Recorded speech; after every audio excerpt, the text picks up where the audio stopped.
ये चोरी कर रहे हैं, चोरी करके भाग रहे थे तो आप पुलिस को के सुपुर्द करते हैं। आप उनकी जान लेने वाले कौन होते हैं? आप मैंने कोर्ट है, कचहरी है, जज है, क्या है? मतलब वहीं पर लोग न्याय दे दिए। हाँ, वहीं पर न्याय क्या है? भयानक अन्याय हुआ है। वो जो है झुनकिया बाबा का मंदिर, नशीले पदार्थों का जो है वहाँ धंधा होता है।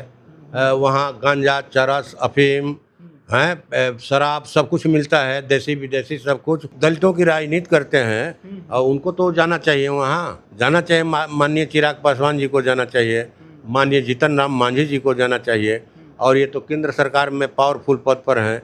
हाँ, ये चाहे तो वहाँ के माने पीड़ितों को न्याय दिलवा सकते हैं। चिराग पासवान तो राजस्थान चले गए थे, वहाँ कांग्रेस की सरकार थी न्याय दिलाने के लिए, लेकिन हाँ, तो ये लोग कहाँ हैं? अखबार में सिर्फ बयान देने से होगा? नालंदा के राजगीर में जो घटना हुआ आप सभी से छिपा नहीं है। लगातार हम इस चीज़ को दिखा रहे हैं कि वहाँ पे दो पासवान को जो है किस तरह से पुजारी के द्वारा हाथ पैर बांधकर पीट पीट कर जो है उसे मौत के घाट उतार दिया गया। देखिए, इस घटना स्थल पर खुद आरा के सांसद सुदामा प्रसाद जी गए थे। कैसे देखते हैं इस घटना को सर? दो पासवान युवक को जो है मेला घूमने गया और कहा जा रहा है कि पुजारी के द्वारा चोरी का आरोप लगाकर उसे मौत के घाट उतार दिया गया। ये बहुत ही निर्मम तरीके से, बर्बर तरीके से उनकी हत्या की गई। हम लोग तो गए थे, करीब 1.5 घंटा रहे दीपनगर में। और इस घटना में पूरी तरह से राजगीर के जो थाना प्रभारी हैं और जो वहाँ मलमास मेले में झुनकिया बाबा के पास पुलिस कैंप था, उस कैंप के जो प्रभारी हैं वो जिम्मेवार लोग हैं। मैंने उनको बचाने के बजाय उन नौजवानों को जो मलमास मेला में मेला देखने गए थे कि ये चोरी कर रहे हैं, चोरी करके भाग रहे थे, तो मैंने भाग रहे थे तो आप पुलिस को के सुपुर्द करते हैं। आप उनकी जान लेने वाले कौन होते हैं? आप मैंने कोर्ट है, कचहरी है, जज है, क्या है? मतलब वहीं पर लोग न्याय दे दिए। हाँ, वहीं पर न्याय क्या है? भयानक अन्याय हुआ है। लड़की की बहन है, राधा नाम है, वो बोल रही है कि वो जो है झुनकिया बाबा का मंदिर माने गैरकानूनी नशीले पदार्थों का जो है वहाँ धंधा होता है। वहाँ गांजा, चरस, अफीम हैं, शराब सब कुछ मिलता है, देसी विदेशी सब कुछ। और इलाके के जो छटे हुए रंगदार हैं, जो कानून के मुजरिम है, वहाँ शरण पाते हैं, वहाँ मंदिर में रहते हैं। हमारी तो आपके चैनल के माध्यम से सरकार से मांग है कि आप मैंने ये हाई कोर्ट के एक सिटिंग जज से जांच समिति बना करके इस पूरे मामले की तहकीकात में जाइए, जांच कराइए और स्पीडी ट्रायल चलाकर 1 माह के अंदर दोषियों को सज़ा दीजिए।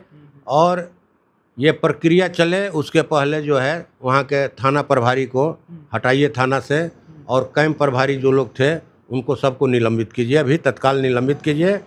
लेकिन आने वाले समय में जो है उन पर कार्रवाई होगी।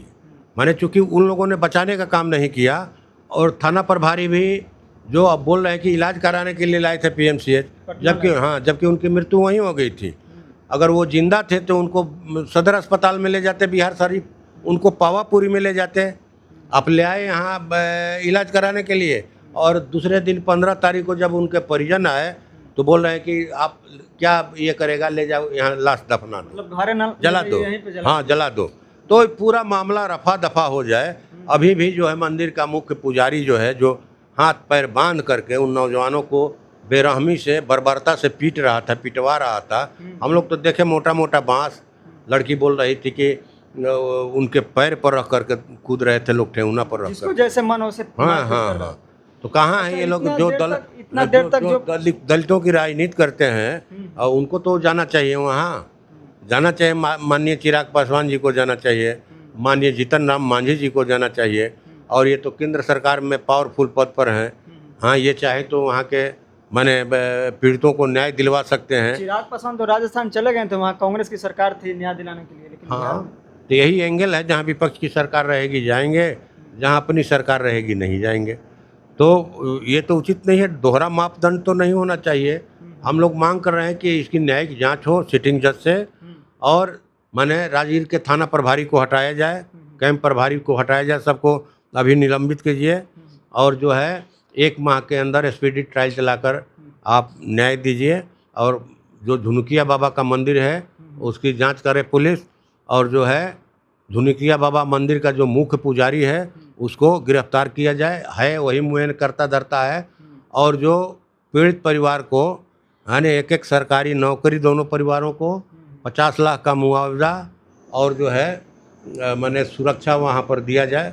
भूमिहीन लोग हैं पर अच्छा, दैनिक मजदूर। आपने सर वीडियो देखा होगा, काफ़ी लंबा समय तक मारपीट पैर हाथ बांधकर हो रही थी। बिहार में प्रशासन की राज कहा जाता है, तो क्या इतने देर तक पुलिस प्रशासन वहां तक नहीं पहुंच पाए जब ये अरे घटना पुलिस प्रशासन को पहुँचने की बात कहाँ है, पुलिस तो वहाँ थी, वहाँ हम्म, पुलिस वहीं थी। इतना भारी मेला में पुलिस तो रहती पुलिस का कैंप 10 कदम नहीं 4 कदम की दूरी पर पुलिस वाले आए, हम्म, पकड़े, या फिर मैंने बाबा के हवाले कर दिए। अच्छा। तो पुलिस तो मैंने मर्डर करवाने में शामिल है।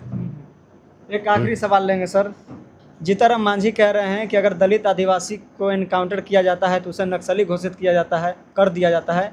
मुसलमान का एनकाउंटर होगा तो उसे आतंकवादी बता दिया जाता है। अगर वही कोई स्वर्ण समाज का या तिवारी ब्राह्मण का एनकाउंटर होता है तो उसे क्रांतिकारी बता दिया जाता है। जैसे आपके ही सांसद क्षेत्र में हुआ है। ये नजरिया से हम लोग नहीं चीज़ों को देखते जैसे हैं। भरत भूषण तिवारी का एनकाउंटर हुआ, क्रांतिकारी बता रहे हैं लोग, शहीद के दर्जा की बात कर रहे हैं। यहाँ जो जीतनराम मांझी अगर इतने ही दलितों के समर्थक हैं तो जाए वहाँ जाएं। हम तो दोनों जगह गए। हम भरत तिवारी के परिवार से मिलने पहली बार हम ही गए थे वहाँ। मामला जो उठाए इसके बाद सब लोगों का वहाँ माने जाना हो रहा है। हम ही उठाए थे पहली बार, हम ही गए यहाँ पर, हम ही लोग गए, माले के ही लोग गए। आपके बिहार शरीफ में पिंटू पासवान और श्रवण पासवान के पीड़ित परिवार, मैंने कहिए कि दुख का पहाड़ टूट पड़ा है उनसे मिलने के लिए। 1.5 घंटा थे। तो ये लोग कहाँ हैं? अखबार में सिर्फ बयान देने से होगा? आप जाइए तब न समझा जाएगा कि आप दलितों के रख सकते हैं। हकीकत में दलित के नेता है वो नहीं जा नहीं पाए। चलिए, बहुत बहुत धन्यवाद सर। तो हमारे साथ आरा के सांसद सुदामा प्रसाद जी थे। कई मुद्दों पर बातचीत कर रहे थे। बातचीत को लेकर आप क्या कुछ सोचते हैं, अपना राय हमें दे सकते हैं। बहुत बहुत धन्यवाद।